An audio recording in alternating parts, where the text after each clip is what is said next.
Hello everyone, we got a Ford Escape 2005 model year. If yours makes noise when you're turning the steering wheel, more than likely you've got a bad power steering pump or you're low on fluid.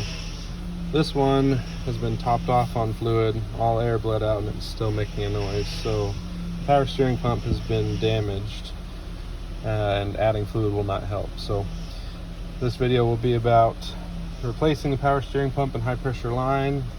It won't be over the whole process, but we'll go over the main points. Hope you enjoy. All right, so first and foremost, safety first. You want to make sure your vehicle is jacked up on jack stands and securely supported. I've already done that and removed the wheel. The next thing that we did was we removed this plastic shielding that comes down. It's held in by 10mm screws and then one little plastic clip that goes in there. All right, so now we're removing the belt. It's very simple to do. Once you've got this plastic shroud off, you can see up here there's just a square that fits any 3/8 normal ratchet.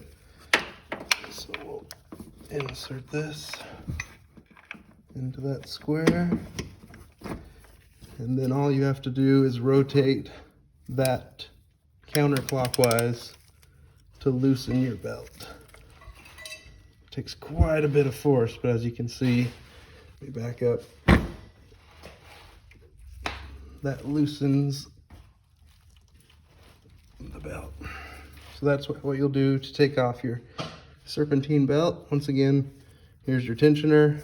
You just add any 3/8 ratchet into this tensioner, pull it counterclockwise, and it'll loosen the belt.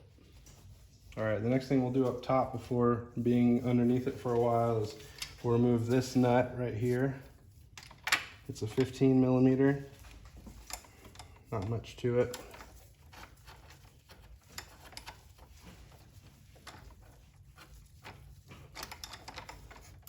All right, that can be finished off later.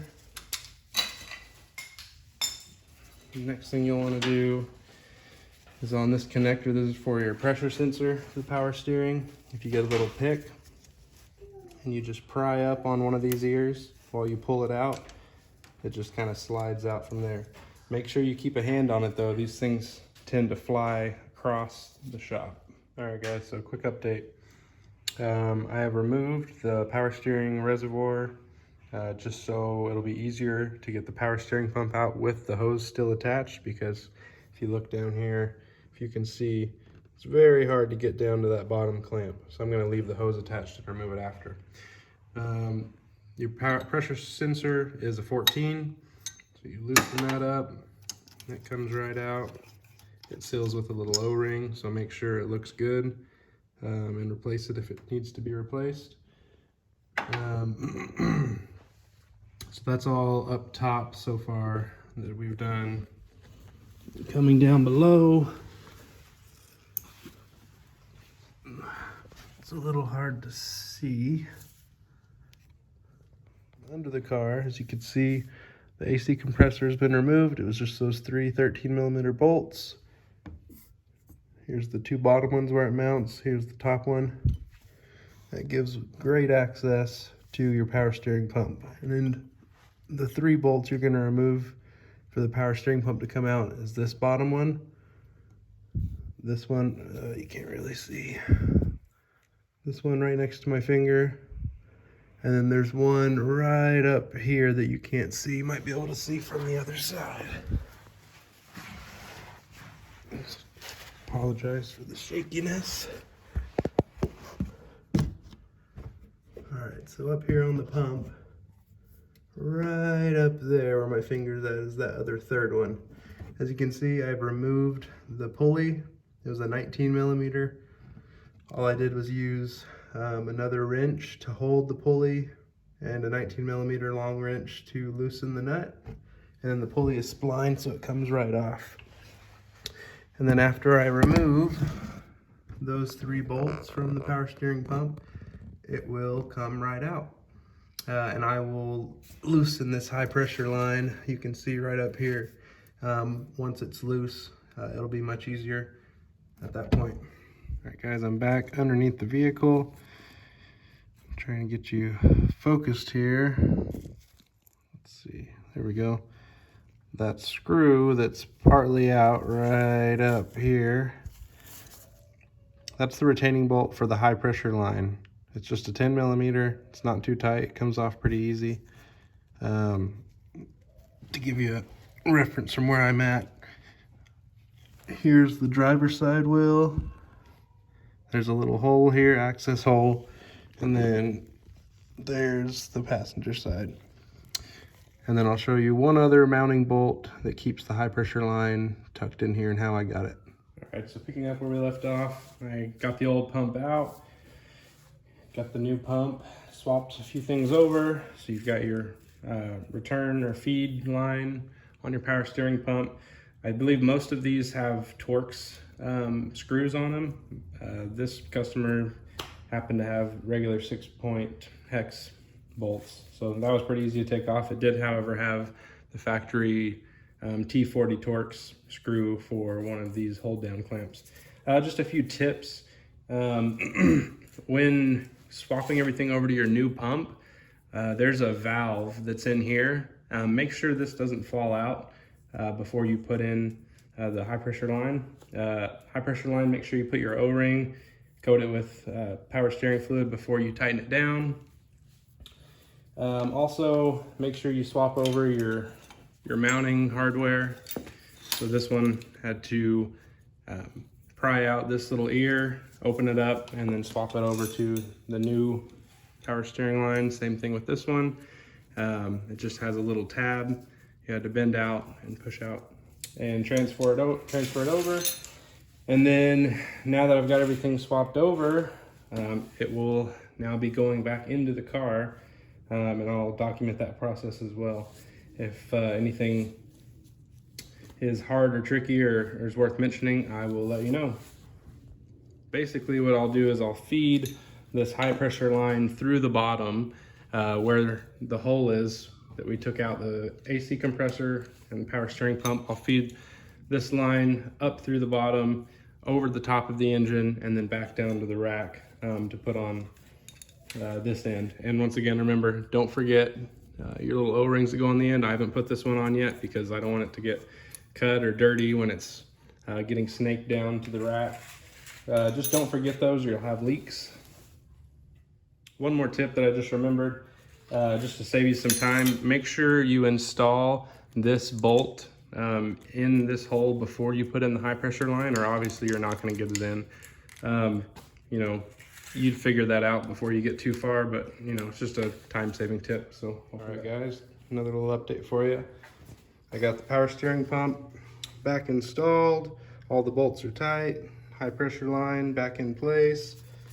Haven't installed the nut or the pressure sensor yet, as you can see, but I'm getting there.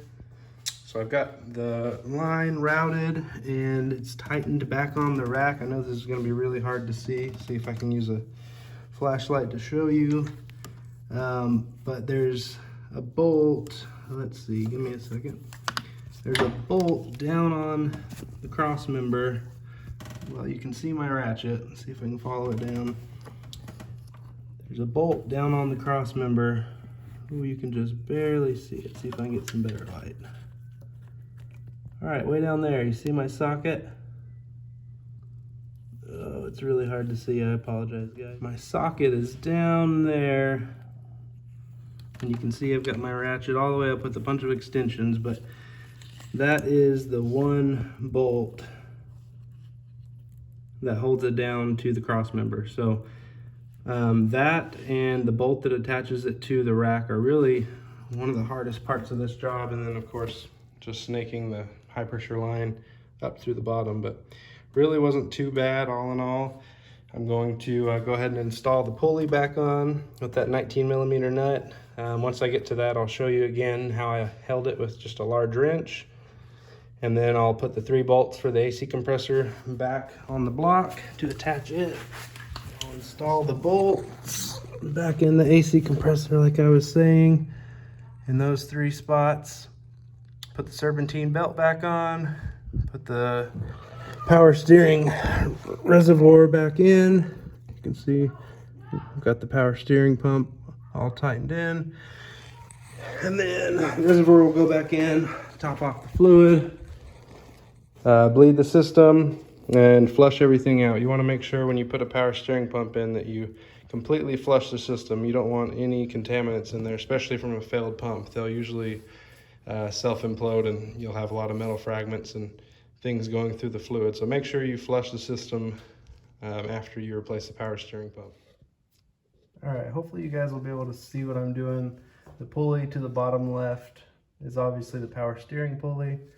So I'll show you what I did to loosen it, but right now I'm tightening it. So same principle, you use one wrench to hold it, one wrench to tighten or loosen, whatever you're doing at the time. Once again, this is a 19 millimeter. Okay, see if I can do this. You guys are kind of in my way. This is gonna be just a bit tricky with the camera right there. Let's see.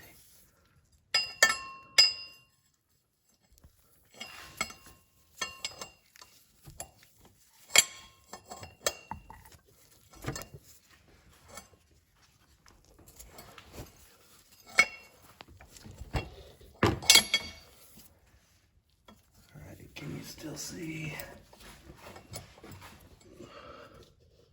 Looks like it. Alright. So I'm holding it with one big wrench. Get my 19 and start tightening it. There's a lock washer on there, so it'll be easy to turn a little bit until the lock washer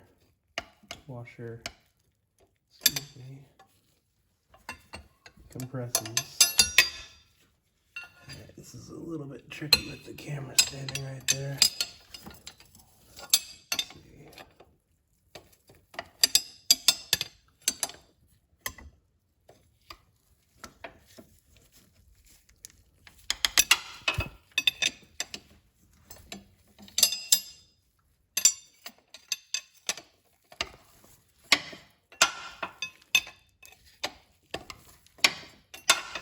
That's pretty much it. You do that until it's tight. You can also use a ratchet and a socket just to come through under here. It'll hold on the power steering pump while you turn that. That'll also keep it still. Hopefully that helps. All right, everyone, here is the final product. It's running, no leaks anywhere at any connection. Double checked, bled the air out of the power steering system. Probably not gonna be able to tell, but no more bubbles. Flush the power steering fluid. It's completely crystal clear red. And if you remember what it sounded like at the beginning of the video, nothing even close to as loud as it was. So get this person back on the road. Hope you enjoyed.